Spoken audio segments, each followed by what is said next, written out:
Hey guys, EDDBUD here. Today we're focusing in on running shoe sizing.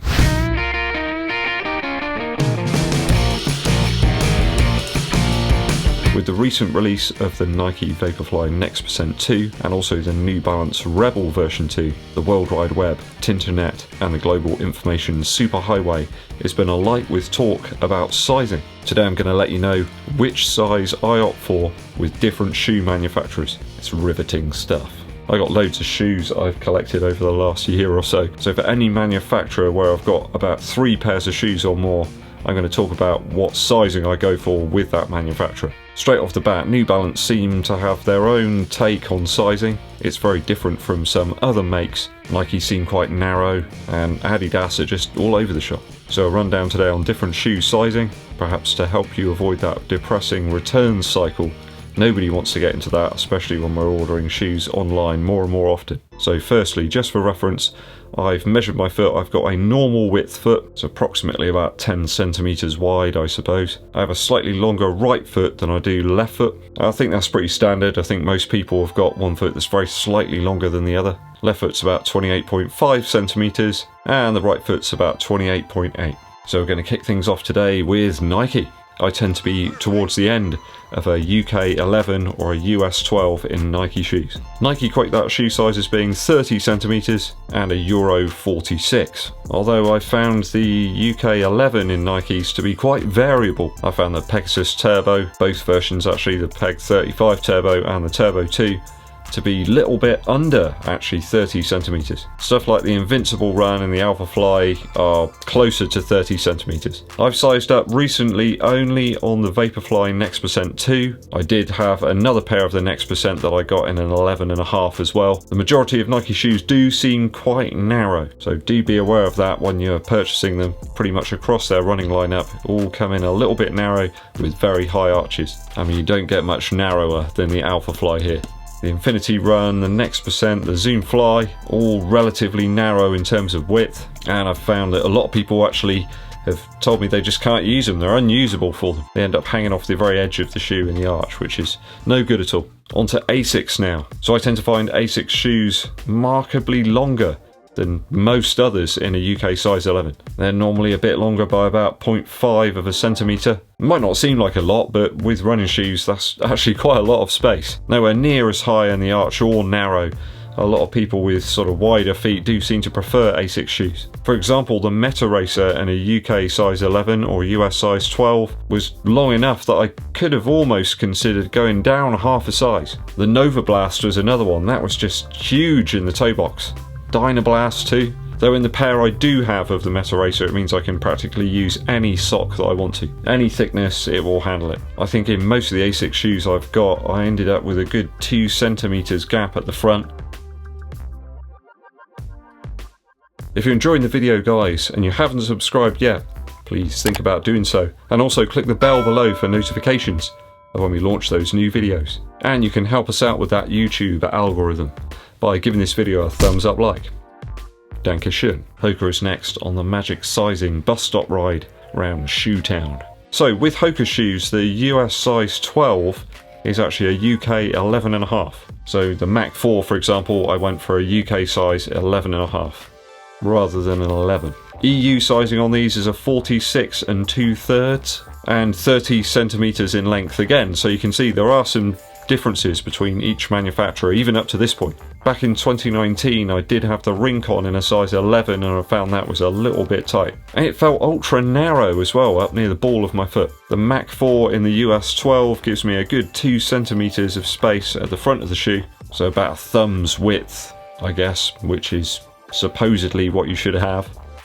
I guess it's whatever feels comfortable to you. Certainly a more roomy shoe here with the Mach 4. With my custom white laces. Fits so much better with these, they just don't give at all. Getting some more miles out of this one now. It's just a half size difference makes all the difference. Reebok, my top brand for value. These have got similar sizing to Nike shoes. A US 12 equates again to a UK 11. 30 centimeters in length, but that UK 11 is quoted as being a Euro 45.5. So you can see again, quite a bit of difference. Again, I found I had about 2 centimeters of room, certainly in the Float Ride Energy 3, from the end of my toe to the front of the shoe. So for me, about as true to size as you're ever going to get. Not quite as wide as Asics shoes though in general. I am generalising a little bit there, guys. I know that each shoe model is slightly different, but generally. Onto a few brands now where there's quite a difference between the sizing. So Puma in a UK 11 is still a US size 12, Euro 46 I think, but these run much longer than the other brands. The Liberate Nitro, which again is supposed to be about 30 centimeters in my UK size 11, gives me about 2.2 centimeters from the end of my toe to the end of the shoe. That might perhaps explain some of the reason people are getting some slippage here in the heel and getting some blistering towards the end of their shoes. So we're getting close to the Asics sizing there, but a little bit longer. These also seem a little bit wider in the midfoot as well. Nowhere near the constraining kind of narrow feel of a Nike or like a Reebok. These are quite wider in fact than the Reebok models. Now onto New Balance. These can vary quite a bit between the models. So I picked up the Rebel 2 here in a UK size 11.5, which is a US 12. New Balance quote these as being a Euro 46.5, but they are very snug. There's only about 1.6 centimeters worth of space between the end of my toe and the end of the shoe, which probably explains why there's so many comments going around at the moment about the sizing of the Rebel V2. There seem to be a lot of worries actually that people have about the sizing. So for me, yeah, I mean, I've gone up to my typical New Balance size of 11.5, but could I have gone to a 12?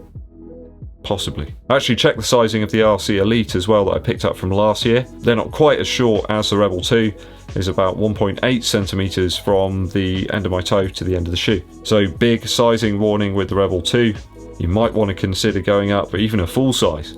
Certainly a close call though if you're going to race in these or do tempo work using a much thinner sock. If you want that race fit, then half size is probably okay. We've got 2 brands to go. There's a couple of makes and models that I've left out here, guys, because I've only got 1 or 2 shoes from them. I don't think it's a reasonable enough comparison to make. I don't have a range there. We've got Adidas up next. Now, their shoes are listed very typically, but it's not quite as simple as that. So with Adidas shoes, I tend to go for an 11.5, which is a US 12. Again, they say it's 30 centimeters in length, but they quote the Euro size for that as 46 2/3. So the Takumi Sen 7 here, which is a very narrow shoe, certainly for higher pace, it's very sleek. There's only about 1.5 centimeters of space between the end of my toe and the end of the shoe. Wafer thin socks needed with this one. But then the Adios Pro, for example, I've got a clear 2 centimeters of space between the end of my toe and the end of the shoe. So who knows? Maybe this explains people's confusion and kind of disgruntled feelings sometimes about Adidas shoes. It's not they don't like the shoes, they just haven't got the sizing quite right. I remember this being a bit of an issue actually with the SL20 last year. In some instances, people were even going up a full size in that shoe. So perhaps a little bit difficult to predict sizing on Adidas shoes. Last manufacturer today is Saucony. I have the Speed here on foot. Well, not actually on foot, in hand in fact. So typical UK size 11 equates to a US 12, but the Euro sizing actually is a 46.5. The Endorphin Speed on foot, I've got about 2 centimeters of space between the end of my toe and the end of the shoe. So you can see that they're all different. There's a great balance though in this shoe between fit and feel. It doesn't feel like there's loads of extra material there. It's just spot on. Not too expansive here in the toe box, but the toes have got enough room to splay out a little bit. So I think that gives you a good understanding of the different sizing, what I'd go for personally. I mean, my foot's just towards the barrier between 11 and 11.5. I think if it was a tiny bit shorter, then I wouldn't have these issues, but I've got to be really careful with sizing in all brands. Again, I do want to stress here that all models are different. There's production variances to think about too. Not every single pair is going to be the same. I really do hope that this helps out a few runners to manage to get the right size shoe for them without having to reorder. There's nothing more depressing than that, is there? Got your new shoes in hand and then you take them out of the box, put them on foot, only to find they're the wrong size. It's really deflating. This might remove a few of those anxieties and allow a few people to take the plunge on a new pair of shoes. Let me know if you found a few shoe sizing oddities down in the comments. Quick musical interlude for you today. A lot of people ask me what sort of music I used to make when I was a DJ and a producer. A lot of it's still out there. It's accessible, you can track it down. I'll make this one into a bit of a puzzle and place some information into the description of the video. See if you can find it. There's a whole host of tracks out there. If you know where to look. You know what they say, an apple a day keeps the doctor away.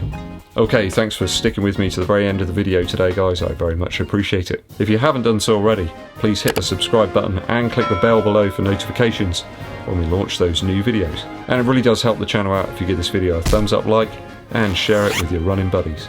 My name's EDDBUD, and I'll be seeing you